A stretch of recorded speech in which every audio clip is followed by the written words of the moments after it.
Hello guys, good afternoon. Ito ulit si Jean. Welcome sa 11 Workshop. So ngayon guys, may project video tayo at pinapakita ko sa inyo yung aking paint storage cabinet or whatever. So madalas hindi nyo ito nakikita sa mga vlogs, videos kasi hindi ako proud sa kanya guys. Tingnan nyo naman ang gulo-gulo, di ba? So nakatambak yung mga finishes, yung mga pintura, nakatambak lahat sa isang lugar lang. At may mga nakasabit pa na kung ano-ano, halo-halo na yung ibang tools dyan na hindi ko alam kung saan ko itatago, no guys?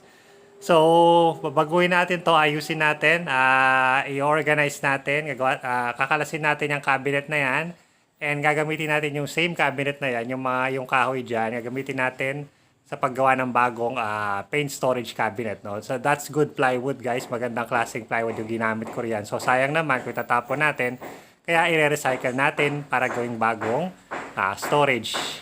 paint storage cabinet. No, guys? So, abangan natin guys, and first na kailangan gawin is linisin muna ito. So guys, ayan, naibaba ko na siya at ngayon naman ay kakalasin ko na siya. Tatanggalin ko muna lahat ng screws and then since naka-glue ito, babakasin ko na lang yon. Okay lang naman yun guys, mamasila ko na lang mamaya kung sakali may masira man na parts, no?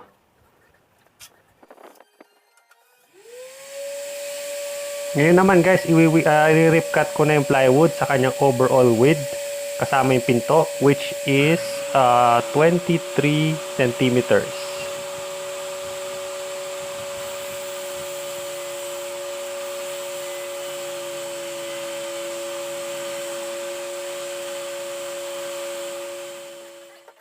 So ngayon guys, i-glue and brad nails ko naman yung top and sides. And kung mapapansin nyo guys, ang gamit kong glue dito is Pioneer wood glue pa rin. Pero nilagay ko siya sa isang container para mas madali siya i-spread at di siya magbara. No? Natutunan ko ang technique na yan wala kay Matthias Wandel. At gumamit din ako ng corner clamps and speed square para masigurado na 90 degrees yung aking ginagawa.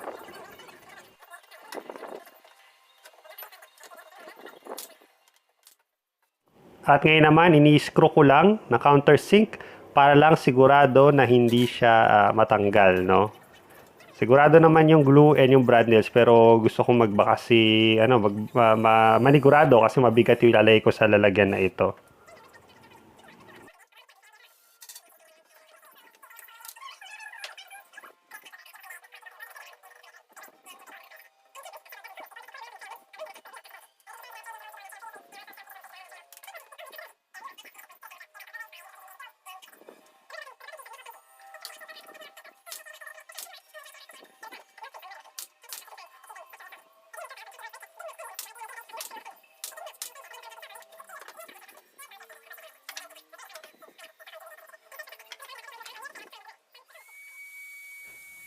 And ngayon naman is oras na para hatiin ang cabinet na ito para magkaroon siya ng pinto.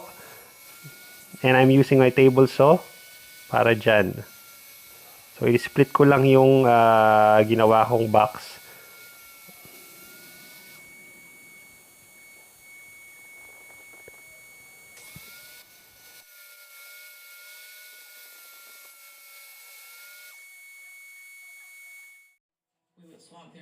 Ngayon naman guys, i-rip cut ko na yung mga magiging shelves ng cabinet.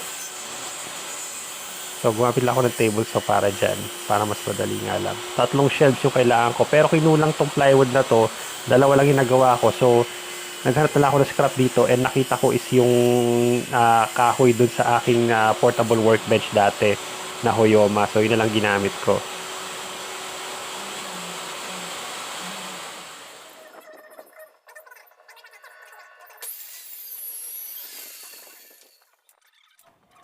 At ngayon guys, alay ko na yung kanyang shelves and gumamit ako ng spacer na paint can at isang 3/4 na plywood para sigurado na tama yung kanyang size or yung distance. Tapos gumamit din ako ng speed square para siguraduhin na diretso.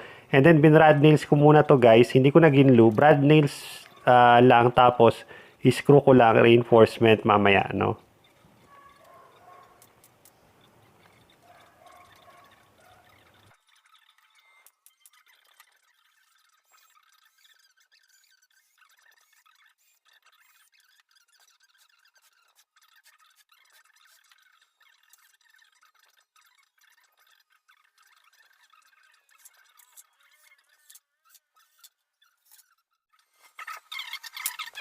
Ito guys yung pinto, same technique, pero this time ang ginamit ko spacer is yung spray paint naman na meron ding kahoy na spacer sa taas.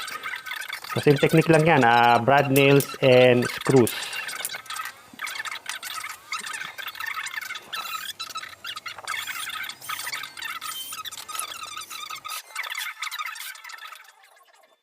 Ito naman guys, nilagay ko lang doon sa harapan ng mga shelves sa pintuan para hindi malaglag yung mga pintura kapag binubuksan ko yung pinto. So harang lang yan.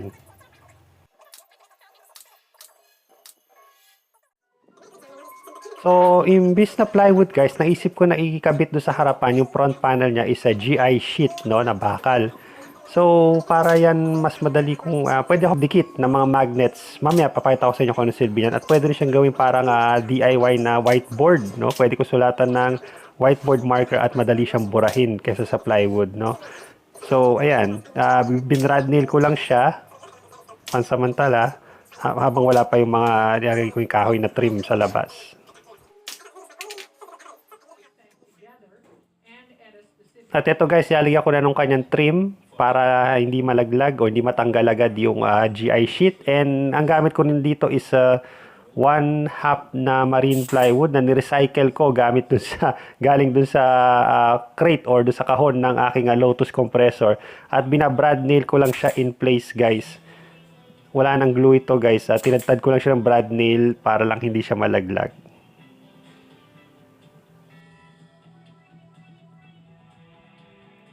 Autopsy also found evidence she had been sexually assaulted. Investigators found those same aluminum metal shavings on tree.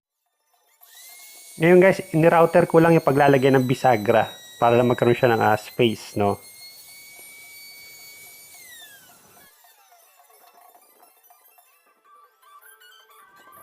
Ito na guys, kinabit ko lang bisagra sa labas. Mas maganda sana dito kung piano hinges, parang yung buong cabinet may hinge. Kaso wala ako nun. So gumamit na lang ako ng ordinary na ball bearing hinges na lang. Okay na rin yan. At least di na ako gumastos.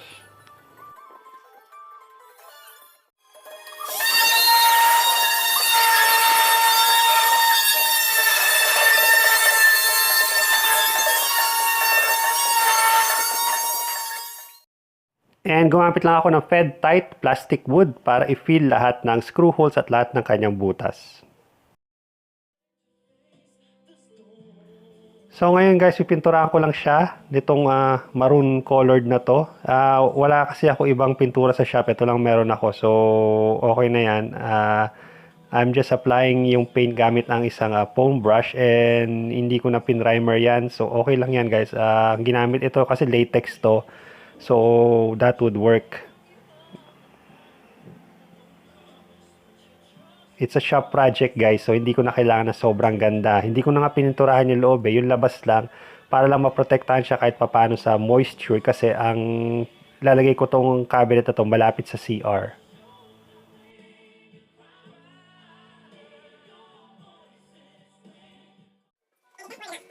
So ayan, nakabit ko na siya and ngayon naman lalagay ko na yung mga laman niya. Ayusin ko lang yan.